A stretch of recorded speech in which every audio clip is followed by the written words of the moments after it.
မင်္ဂလာပါခင်ဗျာ KKT Electronic Channel နေပြီးတော့ဝါသနာရှင်မိတ်ဆွေများအားလုံးကိုပြန်လည်ကြိုဆိုပါရစေဒီကနေ့ဗီဒီယိုမှာတော့400 watt အထိဒါအမြင့်ဆုံးထုတ်ပေးနိုင်တယ်လို့ပြောတဲ့ဒီ DC to DC boost module လေးကိုအတူတကွစမ်းသပ်ကြည့်ကြမယ်အဲ့တော့သူကကြတော့အဝင်9 volt ကနေပြီးတော့ဒါ90 volt ကြားပေးသွင်းလို့ရတယ်သူ့ရဲ့အထွက်ကတော့ဒါကိုအဝင်ပေးထားတဲ့ပုံမူတည်ပြီးတော့10 volt ကနေ60 volt အထိပေါ့နော်သူကမြင့်ပေးနိုင်တယ်ပေါ့အဲ့တော့ current အနေနဲ့ကတော့သူက15 ampere အမြင့်ဆုံးထုတ်ပေးနိုင်တယ်လို့ပြောတယ်ဒါပေမဲ့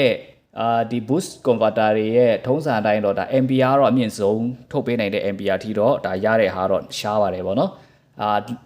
15 ampere ထုတ်ပေးနိုင်တယ်လို့ပြောရင်ကျွန်တော်တို့အသုံးပြုတာက7 ampere 8 ampere လောက်ထိအသုံးပြုပါပဲဒါရေရှည်မှာစက်တိုက်အသုံးပြုလို့ရမယ်အဲ့ဒီထက်ကျော်သွားပြီဆိုရင်တော့ဒါပန်ကာတွေတက်ပေးရမယ်နောက် heat dependent လုပ်ပေးနိုင်တဲ့ဟာတွေပေါ့နော်ကျွန်တော်တို့တက်ပေးမှာပဲ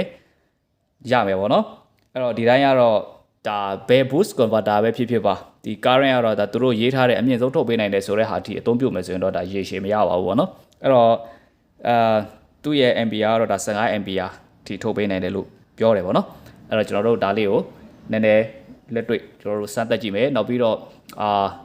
ဒီနေရာမှာဒီကောင်ကိုအသုံးပြုပြီးမှာပေါ့နော်ကျွန်တော်ဖြစ်ခဲ့ဘူးတဲ့ဒါသင်ခန်းစာလေးတစ်ခုပေါ့နော်ကျွန်တော်ကြုံခဲ့ရဘူးတဲ့သူ့ကိုအသုံးပြုပြီးတော့ကျွန်တော်ကြုံခဲ့ရဘူးတဲ့ဒါသင်ခန်းစာလေးတစ်ခုပေါ့နော်အဲ့ဒါကိုလည်းကျွန်တော်ဒီနေရာမှာပြောပြသွားမယ်ဟုတ်ပါပြီအဲ့တော့ဒီမှာကျတော့ဒီကောင်ကဒီဘက်ကကောင်ကဒါ input ဒီဘက်ကကောင်က output ပေါ့နော်ကိုပြပေးမယ်အဲ့တော့သူ့ကိုတစ်ချက်လောက်ကျွန်တော်တို့ run ကြည့်မယ်ပေါ့နော်အဲ့တော့သူ့ကို power supply ကျွန်တော်ပေးကြည့်ပါမယ်ဒီမှာအဝင်အား12 volt ရှိတယ်အထွက်လည်း12.3 volt ရှိတယ်ပေါ့နော်သူကတော့ထုံးစံအတိုင်းဒါအားလုံးသိကြတဲ့အတိုင်းပဲသူကကျ CCCV ဆိုပြီးတော့ဒါvariable resistor နှစ်ခုပါမယ်current နဲ့ ampere sorry ဒီ volt ကိုလို့သလိုချိန်ကြီးလို့ရမယ်ပေါ့နော်ဒီနားလေးမှာဒီဘက်ကိုလို့ကြည့်လိုက်ရင်သွားဒီမှာ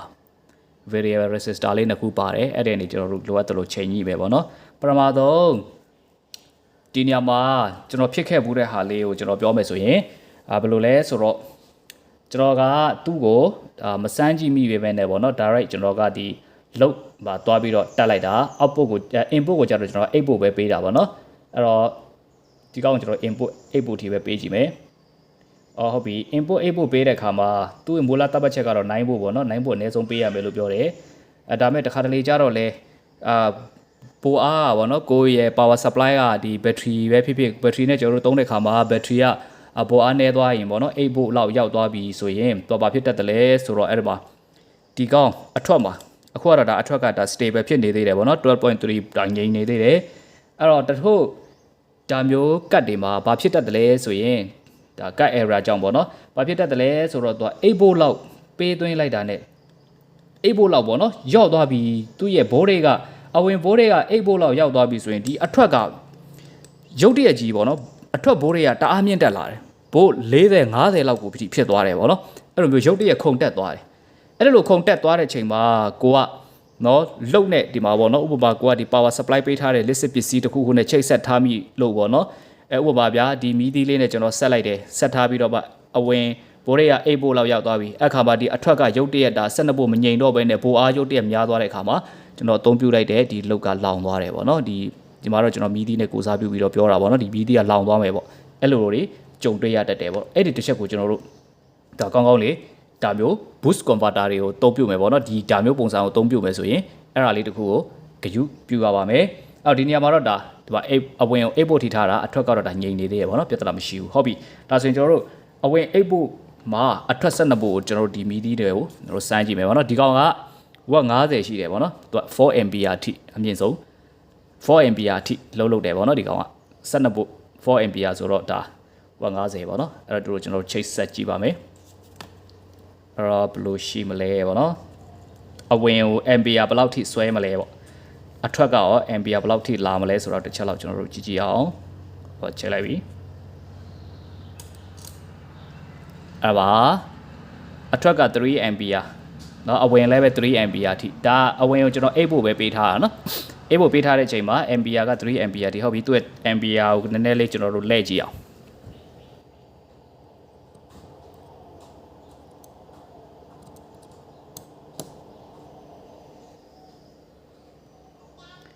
ampere လဲလိုက်တဲ့အချိန်မှာ ဟုတ်ပြီ ampere နဲ့ထပ်လျှော့လိုက်တယ်ဗောနော်ဒါထပ်လျှော့လိုက်ဟိုမှာအဝင်က5 ampere လောက်ထိကိုရောက်သွားပြီဗောနော်သူစားတဲ့ဟာအထွက်က2 ampere ဟုတ်ပြီအဲ့တော့သူ့ကို ampere မြင့်ကြည့်မယ်အထွက် ampere ကိုကျွန်တော်နည်းနည်းမြင့်ကြည့်မယ်မြင့်လိုက်ပြီအော်ဆက်ပြီးတော့မြင့်လို့မရအောင်နော်အဲ့တော့အဝင်8 volt လောက်ပဲဆိုရင်တော့အထွက်ကနော်အထွက်12 volt အတွက်ဆိုရင်ဒါ3 ampere လောက်ထိပဲအထွက် ampere ကိုကျွန်တော်တို့ချိန်လို့ရမယ်ဆိုတဲ့ဒိတ်ပဲပေါ့နော်ဟုတ်ပါပြီနောက်ပြီးတော့သူ့ကိုထပ်ပြီးတော့စမ်းကြည့်မယ်အဲ့တော့အဝင်ကို12 volt ထားမယ်နောက်ပြီးတော့ဒီဟာမျိုးဒီအမျိုးအစားပေါ့နော်ဒီကောင်မျိုးကကြတော့ကျွန်တော်တို့ safe အဖြစ်ဆုံးကိုပြောပါဟဲ့ဆိုရင်တော့သူ့ကို12 voltเนาะအဝင်12 volt ထားတာကဒါ safe အဖြစ်ဆုံးပဲ12 volt ကနေကိုကြိုက်တဲ့ပိုအားကိုမြင့်တင်မယ်ပေါ့နော်အဲ့ဒါကကျွန်တော် safe အဖြစ်ဆုံးပေါ့နော်12 volt အောက်ရောက်သွားပြီဆိုရင်တခါတလေ error ပါလာတဲ့ကတ်တွေဆိုရင်တော့ဒါပိုအားရုပ်တရက်ခုန်တက်ပြီးတော့ခုနကျွန်တော်ပြောသလိုလောင်သွားတာမျိုးတွေဖြစ်တတ်တယ်ပေါ့နော်အဲ့ဒါတွေတခုကျွန်တော်တို့ယူပြရပါမယ်ဟုတ်ပြီအဲ့တော့ဒီမှာအဝင်ကို12 volt ထားလိုက်တယ်အဝင်12 volt ထားပြီးတော့ဒီကောင်ကိုကျွန်တော်တို့စမ်းကြည့်မယ်ပေါ့နော်12 volt ထားရင်ရော ampere ဘယ်လောက်ထိဆွဲတယ်လဲကျွန်တော်ချက်ကြည့်အောင်ဟောတော့မီလင်းကတော့ပုံမိုက်သွားပြီ3.94 ampere လောက်ထိဆွဲတယ်ဗောနော် source ကနေအဝင်4 ampere လောက်ထိဆွဲတယ်အထွက်က3.8ဗောနော်အမ3.8 ampere လောက်ထိဆွဲတယ်ထွက်တယ်ဗောနော်ဟုတ်ပါပြီအဲ့တော့သူ့ကို ampere ထပ်မြင့်ကြည့်မယ် ampere လေးနည်းနည်းမြင့်ကြည့်မယ်အထွက် ampere ကိုမြင့်လိုက်မယ်နော်ဘယ်လိုခြေနေရှိလဲဆိုတော့ကြည့်အောင်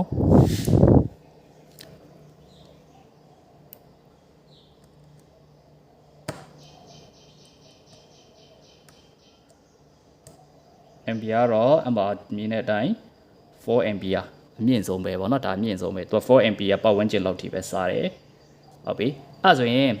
အဝင်ရလဲဒါ4 ampere လောက်ထိစားတယ်ဗောနော်ဒါကဘာလဲဆိုရင်12 volt အတွက်ဟုတ်ပြီဒီကောင်ကအေးအေးဆေးဆေးထုတ်ပေးနိုင်တယ်နော်ဒီကောင်ရတယ်ပူတာပါညာလည်းမရှိဘူးဗောနော်ဒါမျိုးမီတီနှလုံးနဲ့တွဲကြည့်မယ်နော် ampere ဘယ်လောက်ထိဒီကနေ input ampere ဘယ်လောက်ထိစားသုံးပြီးတော့ output ဘယ်လောက်ထိထုတ်ပေးနိုင်လဲဆိုတော့ကျွန်တော်တို့ကြည့်ကြည့်အောင်အဲ့တော့ဒါမျိုးကိုနှလုံးကျွန်တော်တို့တွဲလိုက်မယ်နော်နောက်ဒီမှာအဝင်ကို12 volt ပေးတယ်နော်အထွက်ကိုလည်းဒါ 12.5 ပေါ့နော်ဒီမှာ 12.3 အဝင် 12.5 အထွက်ရှိတယ်12 volt ပဲပေါ့နော်အဲ့ပတ်ချလဲမှာဒီနှလုံးကိုကျွန်တော်တို့ဒါ parallel တွဲပြီးတော့ဒီမီဒီကိုဒါကျွန်တော်တို့ထွန်းကြည့်မယ်ပေါ့နော်အဲ့တော့ ampere ဆွဲတာဘယ်လောက်ထိဆွဲမလဲနော်အဲ့တော့တစ်ချက်လောက်ကျွန်တော်တို့ကြည့်ကြည့်အောင်အဲ့တော့ ampere ဆွဲတာရဲ့လို့မဟုတ်ဘဲနဲ့ပေါ့နော်ဒီ ampere ဆွဲတာကိုဒီကောင်ကခန္ဓာရည်ရှိမရှိပေါ့နော်ထုတ်ပေးနိုင်စွမ်းရှိမရှိဆိုတော့တစ်ချက်လောက်ကျွန်တော်တို့လေ့လာကြမယ်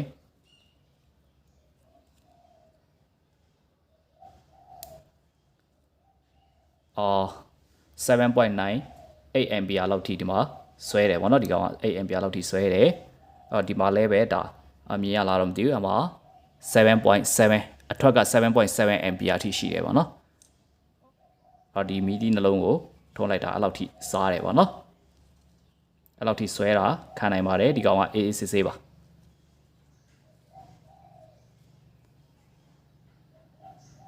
ပူတာတော့တော်တော်ပူတယ်ဗျာနော်7 ampere လောက်8 ampere ပတ်ချလဲလောက်ဆိုရင်ကပူတော့စပူနေပြီဗောနော်ပူတာတော်တော်ပူနေဒီမီးလုံးလေးကလည်းဒါတော်တော်လေးကိုပူတယ်ဗောနော်ဒီကောင်လေးကတော့ဒါဒီကောင်လေးတွေနဲ့ကျွန်တော်တို့စမ်းသပ်မယ်ဆိုတော့နည်းနည်းသတိထားရတယ်အပူကပြင်းနေ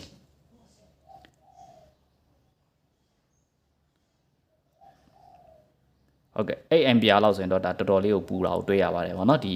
သူ့ရဲ့ boost converter ကဆွဲတာကတော့ AC ဆွဲလို့ရတယ်နော် AC ဆွဲနိုင်ပါတယ်မိုက်တယ်ဗျာဒီအောက်ကဟာအငွေ့တောင်ထွက်တယ်နော်အောက်ကဒီချက်လာလေးခံထားတဲ့ဟာဒီအောက်ကဒီ cutting mate တွေဆိုတော့ဒါလောင်သွားတက်လို့ကျွန်တော်ဒီလိုလေးလှုပ်ထားတာပေါ့နော်ဟုတ်ကဲ့ပါအမှာ7.6 ampere အထွက်အဝင်က 7.9 ထိဆွဲတယ်ပေါ့နော်ဟုတ်ကဲ့ပါအဲ့လောက်ထိဆွဲတာကိုဒီကောင် AACC ခံနိုင်ပါသေးတယ်တရာပူနေပြီပေါ့နော်အဲ့တော့ကျွန်တော်ခဏဖြိုနားလိုက်ပါမယ်โอเคဒါဆိုရင်ကျွန်တော်တို့ကအထွက်ကကျွန်တော်တို့8 ampere လောက်ထိသုံးမယ်ဆိုရင်တော့အဝင်ကเนาะဒီအထွက်ကပေါ့เนาะဒီ8 ampere ပတ်ချလဲဆိုရင်ဒီကောင်အဝင်ကလည်းဒါသူ့ရဲ့ဆွဲမဲ့ဟာလည်း8 ampere ပတ်ချလဲပဲရှိမယ်ပေါ့เนาะဒီကောင်က12 volt အဝင်ထားရင်ဟုတ်ကဲ့ပါ အဲ့ဒါဆိုရင်သူ့ကိုကျွန်တော်တို့ဒါအဝင်ကို24ပို့ပေးသွင်းကြည့်မယ်ပေါ့နော်24 sorry အဝင်ကို12ပို့ပေးပြီးတော့အထွက်ကို14ပို့ကျွန်တော်တို့ boost လုပ်ပြီးတော့မှသုံးကြည့်မယ်ပေါ့နော်အဲ့တော့တစ်ချက်လောက်ကြည့်အောင် okay ဒါဆိုရင်အဝင်က12ပို့အထွက်က24ပို့ရောက်သွားပြီပေါ့နော်အဲ့တော့ကျွန်တော်တို့စမ်းသပ်ကြည့်မယ်ဒီနေရာမှာတစ်ခုပြောချင်တာကတချို့ကလာပြီးတော့မေးကြတယ်ပေါ့နော်ဒါမျိုးဒီ boost converter တွေကကျွန်တော်တို့ battery တွေကိုအသွင်းလို့မရဘူးလားဆိုတော့ boost converter တွေကတော့ဒီ charging module အဖြစ်နဲ့ကျွန်တော်တို့အသုံး charger module အဖြစ်နဲ့ပေါ့နော်အသုံးပြုမယ်ဆိုရင်တော့တိတ်အဆင်မပြေဘူးเนาะတော့ကြတော့ဥပမာပြဒီအဝင်ကပို့ပြီးတော့နဲနေမယ်အထွက်ကကိုအများလိုချင်တယ်ဆိုရင်ဒါရတာအသွင်းမယ်ဆိုရင်တော့ဒါအဝင်အသွင်းမဲ့ source ကအဝင် ampere ကเนาะနဲပြီးတော့အထွက် ampere အများချင်တဲ့ပုံစံမျိုးဆိုတော့အဆင်မပြေပါဘူးပေါ့เนาะအဆင်မပြေပါဘူးအဲ့ဒီခါကျတော့ဒါကြောင့်မို့လို့လေဒီ DIY charger တွေကိုကျွန်တော်တို့လုပ်တဲ့အခါမှာအဓိကအသုံးပြုတာက buck converter ပေါ့နော်ဒါမျိုး boost မဟုတ်ဘဲနဲ့ buck ပေါ့နော်သူကကြတော့ဘိုးကို short ပေးတဲ့ဟာအဲ့ဒါတွေနဲ့ပဲအဆင်ပြေတယ်ပေါ့နော်တကယ်လို့ဗျာကျွန်တော်တို့ကဒါတချို့ကမေးကြတယ်ပေါ့သူ့ကိုကျွန်တော်တို့ကဒါ8 volt လောက်ပေးမယ်တောင်းရင်လည်း6 volt လောက်ပေါ့နော်ပေးပြီးတော့12 volt battery ကိုကျွန်တော်တို့အားသွင်းမယ်အဲ့လိုပုံစံဆိုရင်တော့ဒါအဆင်မပြေပါဘူးเนาะမရပါဘူးဒါမျိုးတွေနဲ့အဲ့လိုဘိုးကိုမြင့်ပြီးတော့သွင်းပေးတာကအဆင်မပြေနိုင်ပါဘူးပေါ့နော်ဟုတ်ပါပြီအဲ့တော့ကျွန်တော်တို့ဒီမှာတစ်ချက်လောက်ကျွန်တော်ချိန်ကြည့်မယ်ဟောချိန်လိုက်ပြီ okay ampere တော့ဒါ 2.8 အဝင်ရောအထွက်ရောပေါ့နော်လောက်ရှိတယ်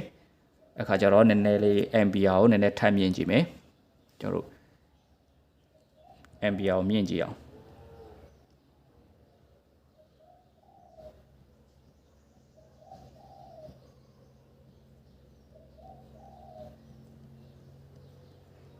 ဟုတ်ပြီ ampere မြင့်လာရင်မီးရဖြည်းဖြည်းနဲ့ပိုလင်းလာတယ် ampere မှာ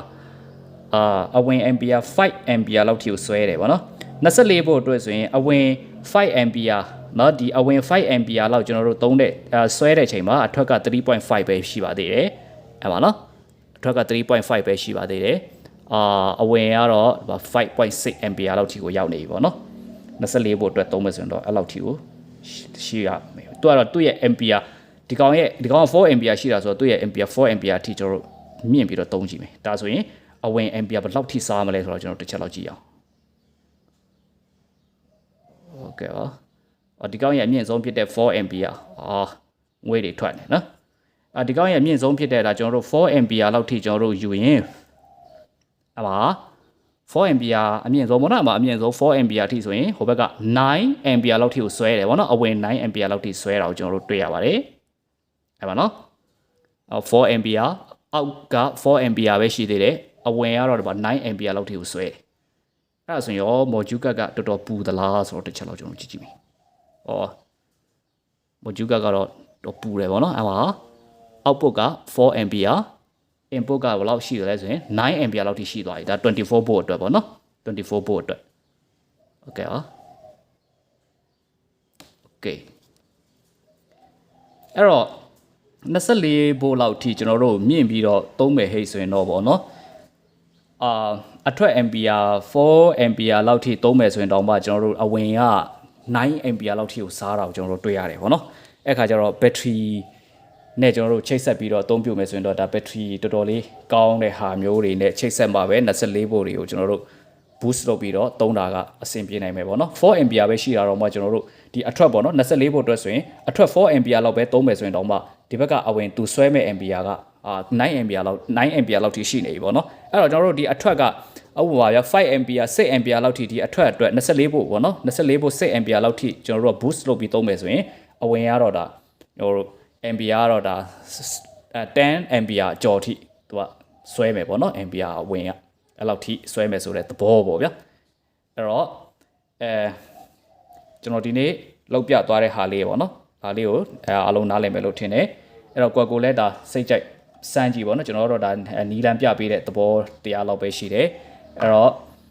တခုရှိတာခုနကျွန်တော်ပြောသလိုဒီကောင်ကတော့ဒါနည်းနည်းတော့ view ဆက်ရမယ်တချို့ကတ်တွေ error ပါလာတဲ့ကတ်တွေဆိုရင်တော့နော်တန်းမသုံးမဲနဲ့ဒါပိုအားကို8 volt လောက်ထိပေးနော်ဒါမှမဟုတ်12 volt လောက်ထိပေးအဲ့လိုစမ်းကြည့်ပြီးမှသုံးတာကပို့ပြီးတော့ safe ဖြစ်တယ်ဗောနော်သူ့ကိုကြတော့အထွက် volt ကတော့ဒီဒါ stable ဖြစ်ချင်တဲ့ဟဲ့ဆိုရင်တော့ဒါလုံးဝကိုငြိမ်ချင်တယ်ဆိုရင်အဝင်12 volt ကနေအထွက်ကို boost ကိုကြိုက်တဲ့ပိုအားပမာဏအထိကို boost လုပ်တာကပို့ပြီးတော့ကောင်းမယ်အဲ့တော့ ampere ဆွဲယူမှု ampere စားသုံးမှုကတော့ဒါခုန ကျွန်တော်ပြခဲ့တယ်လို့ပဲပေါ့နော်အဲ့တော့ဒီကနေ့ဗီဒီယိုမှာကျွန်တော်ပြထားတဲ့အကြောင်းအရာလေးတွေကိုအားလုံးနားလည်သဘောပေါက်ကြမယ်လို့ထင်တယ်အဲ့တော့ဆက်လက်ပြီးတော့လည်းကျွန်တော်ရဲ့ channel လေးကိုအားပေးကြပါနောက်ဗီဒီယိုတွေမှာဒီထက်ကောင်းတဲ့အကြောင်းအရာလေးတွေနဲ့ကျွန်တော်တို့ပြန်ပြီးတော့တွေ့ကြမယ်ပေါ့နော်ကြည့်ရှုပေးတဲ့လူအားလုံးပေါ်မှာကျေးဇူးတင်ပါတယ်